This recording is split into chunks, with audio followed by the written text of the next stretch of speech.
आदाब नाजरीन, भारत एक्सप्रेस उर्दू में आपका खैर मकदम है। मैं हूं निसार अहमद खान।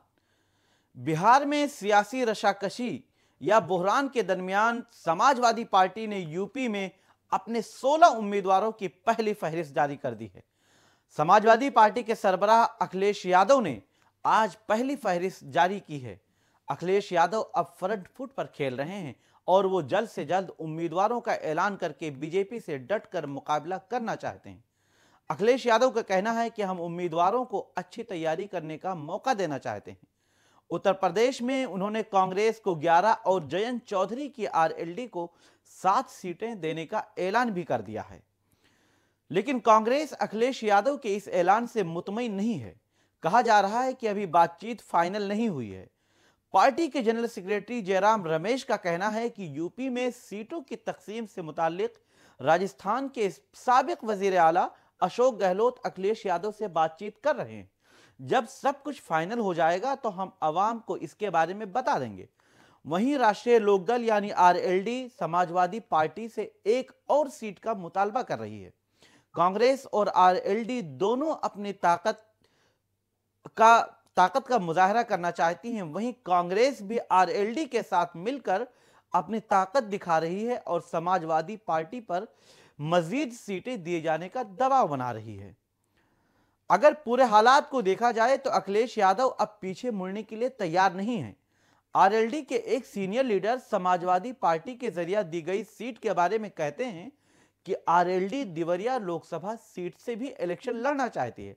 हमारे मौजूदा रियासती सदर रामाशेष राय ने साल 2004 में कांग्रेस के टिकट पर वहां से इलेक्शन लड़ा था और अपने मुखालिफ उम्मीदवार को टक्कर दी थी।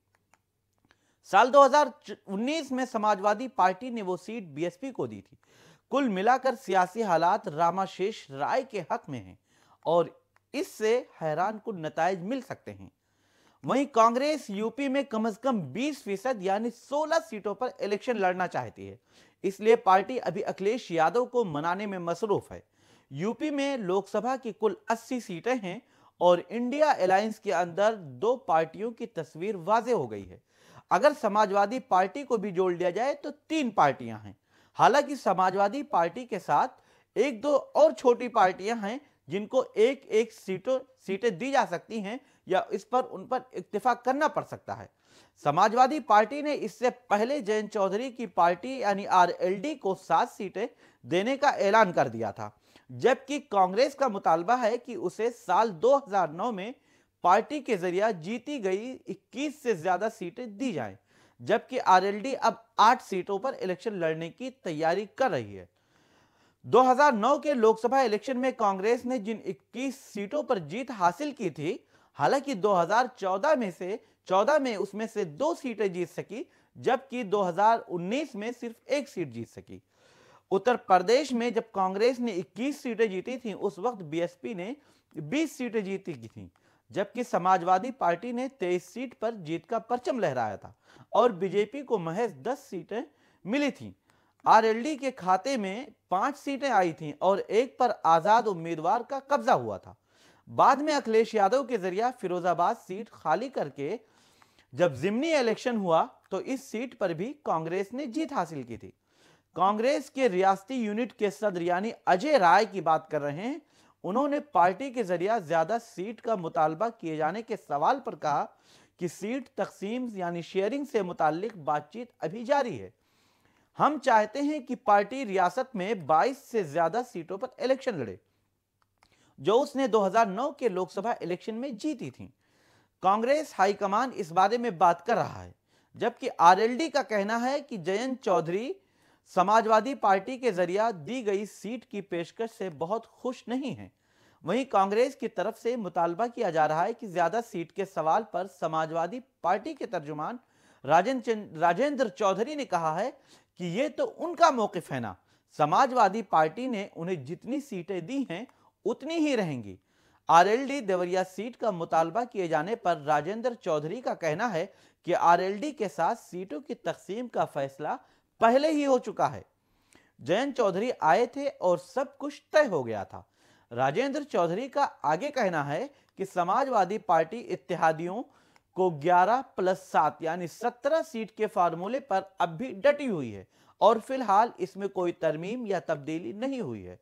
समाजवादी पार्टी ने गुज़िश्ता हफ्ते ऐलान किया था कि उसने उत्तर प्रदेश में कांग्रेस को 11 लोकसभा सीटों की पेशकश की है। अखिलेश यादव ने कहा था कि उनके अलायंस की बहुत अच्छी शुरुआत है। उन्होंने सोशल मीडिया पर एक पोस्ट किया था, उसमें लिखा था कि कांग्रेस के साथ उनका दोस्ताना अलायंस 11 मजबूत सीटों के साथ एक अच्छी शुरुआत कर रहा है। यह रुझान जीतने वाले हालात के साथ आगे बढ़ेंगे। इंडिया टीम और पीडीए पसमानदा, दलित और अकलियत जिसकी अखिलेश यादव पैरवी कर रहे हैं और जिसके सहारे वो यूपी में आगे बढ़ रहे हैं, इस हिकमत अमली के तहत तारीख बदल दी जाएगी। बहरहाल उत्तर प्रदेश में समाजवादी पार्टी पूरी मजबूती से उम्मीदवार उतारना चाहती है। उसने कांग्रेस और आरएलडी से भी मजबूत उम्मीदवार उतारने का मशवरा दिया था। ऐसे में अब यह तो तय हो गया है कि अखिलेश यादव बहुत ज्यादा झुकने के मूड में नहीं है। वो चाहते हैं कि अगर सीट शेयरिंग या उम्मीदवारों के ऐलान में ज्यादा ताखीर होगी तो फिर बीजेपी से मुकाबला करना आसान नहीं होगा। ऐसे में कांग्रेस और आरएलडी अगर अपने रवैये पर कायम रहते हैं तो यहां भी इंडिया अलायंस टूट सकता है। हालांकि अगर देखा जाए तो इसका इम्कान बहुत कम नजर आता है, क्योंकि कांग्रेस ने बीएसपी से भी अलायंस करने की कोशिश की थी लेकिन उसमें नाकामी मिली है। बीएसपी सरबराह मायावती ने वाजे कर दिया है कि वो यूपी में तमाम 80 सीटों पर अपने उम्मीदवार उतारेंगी और वो किसी भी पार्टी से समझौता नहीं करेंगी, क्योंकि समझौता करने की सूरत में बीएसपी को ज्यादा नुकसान होता है। बहरहाल कांग्रेस 11 सीटों के लिए राजी तो हो गई है, लेकिन पार्टी के लीडरान कुछ दबाव बनाने की कोशिश कर रहे हैं ताकि 2-3 सीटों का इजाफा हो जाए तो यह पार्टी के लिए बहुत अच्छा होगा।